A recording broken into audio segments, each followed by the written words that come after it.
సంవత్సరాల తరబడి ఎన్ని మందులు వాడినా మీ మోకాల నొప్పులు తగ్గట్లేదా? ప్రాణ పెయిన్ క్లినిక్ లో అత్యాధునిక చికిత్స. పెద్ద మనుషులు చెప్తా ఉంటారు కదా, ఎవరి గురించన్నా తెలుసుకోవాలి అని అంటే వాళ్ళ ఇంటి పక్కన వాళ్ళని, ఇప్పుడు ఒక వ్యక్తిని పెళ్లి చేసుకోవాలంటే కూడా ఆ ఇంటి పక్కన వాళ్ళని, అటు పక్కన వాళ్ళని, ఇటు పక్కన వాళ్ళని అడిగి వాళ్ళు ఏంది, వాళ్ళ ఫ్యామిలీ ఏంది, ఎట్లాంటి వాళ్ళు అనేసి కనుక్కుంటా ఉంటారు.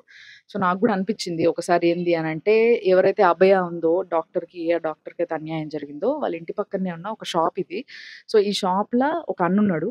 ఈయనని అడిగి తెలుసుకుందాము మరి వీళ్ళ షాప్ ఎప్పటి నుంచో ఉందంటే ఇక్కడ, మరి ఈయనకేమన్నా తెలుసా వాళ్ళ గురించి అనేది.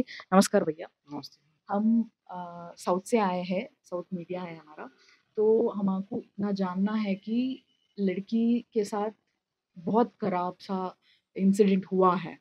तो आप जो देखे हैं लड़की, कितने साल से उनको देख रहे हैं आप? हम उनको देख रहे हैं 2003 से, लगभग 21 साल हो गया। 2003 से అంటే ఆల్మోస్ట్ 21 ఇయర్స్ నుంచెల్లి అభయాని వీళ్ళు చూడడం జరుగుతుంది. అంటే చాలా చిన్న పిల్లప్పటి నుంచి ఆమెను చూడడం జరుగుతుంది. तो कैसे थे लड़की, मिलजुल के रहते थे या रिजर्व रहते थे, कैसे रहते थे? वो तो बिजी था, ऑल टाइम पढ़ाई लिखाई करता था, तो ऑल टाइम उसी में बिजी रहता था। बहुत अच्छी लड़की थी वो। और फैमिली कैसा था? बहुत अच्छा, बहुत अच्छा, बहुत अच्छा है। बहुत। तो मम्मी अब- पापा बहुत अच्छा है, अच्छा। बहुत मेहनत करके उनको डॉक्टर बनाए थे। तो क्या काम करते थे उनका पापा या मम्मा?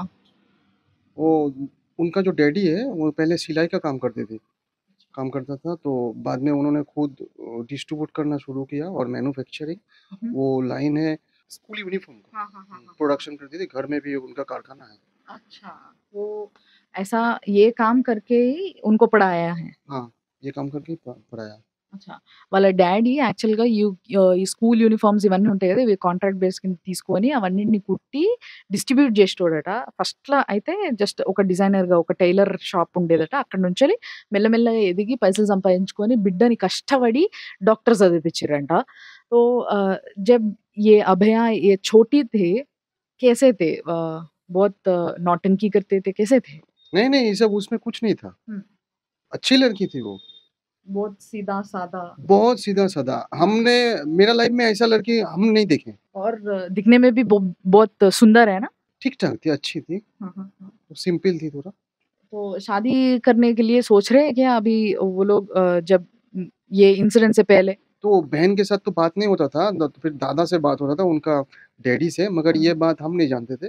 मगर हम तो न्यूज़ में देखे, तो उनका भी शादी होने वाले थे, तो नवंबर में। ये हम पहले नहीं जानते थे, बाद में सुना है। अच्छा, तो कुछ रिश्ता पक्का हुआ था क्या? ऐसा तो टीवी में दिखाया, न्यूज़ में भी आया था। नवंबर में शादी होने का बात था उनका, बात भी हो रहा था शायद। అంటే ఇంకొన్ని రోజులల్లా పిల్ల పెళ్లి చేసుకొని పోయే పిల్ల, అలాంటి పిల్ల పైన ఈ అఘాయిత్యం జరగడము అనంటే తల్లి తండ్రికి ఎంత గోసనో ఈడనే అర్థమైపోతది. और भैया ये अभी जो हुआ है उसके साथ, वो कुछ बात नहीं कर सकते वो बारे में, उसके बारे में, पर आपको कैसा फ़ील होता है? क्योंकि आप जब वो बच्ची की जैसे है तब से देख रहे हैं आप, तो क्या बोलते हैं आप? हम लोग का बहन जैसी थी वो। ममता बनर्जी के बारे में आप क्या बोलेंगे? क्योंकि अब तक तो कुछ बात ही नहीं करे बाहर आके, तो क्या बोलेंगे मैडम के बारे में? पॉलिटिकल बात में हम कुछ बात नहीं बोल सकते, मगर भरोसा है जस्टिस मिल जाएगा, अपराधी जो है वो पकड़ा जाएगा। ఓకే. థ్యాంక్ యూ భయ్యా. సో బేసిక్‌గా చిన్నగా ఉన్నప్పటి నుంచి ఒక పిల్లని చూస్తే దాంట్లో నుంచి కోలుకోవడం చాలా కష్టం.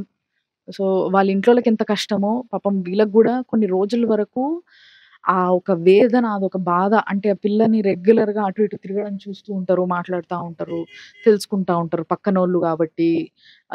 ఏమున్నా గూడా ఏదన్నా పండగలు కలిసి చేసుకున్నా గూడా ఇవన్నీ గూడా ఈళ్ళన్నీ కలిసి చేసుకుంటా ఉంటారు. ఆ విషయం గూడా నేను అడుగుతా ఒకసారి. तो भैया यहाँ पे बंगाल के लोग फेस्टिवल्स बहुत अच्छा मनाते हैं। हाँ। तो आप सब लोग कभी मिलके ये देवी की नवरात्रि या गणेश चतुर्थी ये मनाते थे? नवरात्रि तो यहाँ नहीं होता है, मगर 4-5 साल से ज़्यादा हो रहा है तो गणेश चतुर्थी। गणेश जी को बिठा के कुछ पूजा करना, ऐसा कुछ रहते थे आपके कॉलोनी में? नहीं नहीं, उनका घर में तो दुर्गा पूजा हो रहा था। 3 साल हुआ, ये 3 साल या 4 साल होगा पूजा हुआ था, कोई तो मानत थी शायद। सब लोग उसमें पार्टिसिपेट करते हैं. हाँ, तो बगल में जो रहता है पार्टिसिपेट करते हैं। బేసిక్‌గా వాళ్ళ ఇంట్ల రెగ్యులర్‌గా ఒక 2, 3 ఇయర్స్ నుంచి అమ్మవారి పూజ చేస్తున్నారంట. అంటే బేసిక్ ఇక్కడ చెప్పినాం గదా! మనం ఇంతకుముందు మాట్లాడుకున్నట్టుగా బెంగాల్‌ల ఏవైతే నవరాత్రులు ఉంటాయో దసరా అప్పుడు చాలా ఘనంగా చేస్తారు. మన దగ్గర కేవలం 10 రోజులు చేసుకునే ఆ పండగ వీళ్ళు నెల రోజులు చేసుకుంటుర్రు మాక్సిమం. సో, ఆ నెల రోజులు గూడా వాళ్ళ ఇంట్ల పూజలు జరుగుతూనే ఉంటాయంట. ఇగ పక్కపక్కన ఉన్నోళ్ళందరిని ఇగ పసుబొట్లకి, పూజలకి పిలుచుకుంటారు గదా! అట్లా పిలిస్తే వీళ్ళందరూ గూడా పోయేటోళ్ళంట.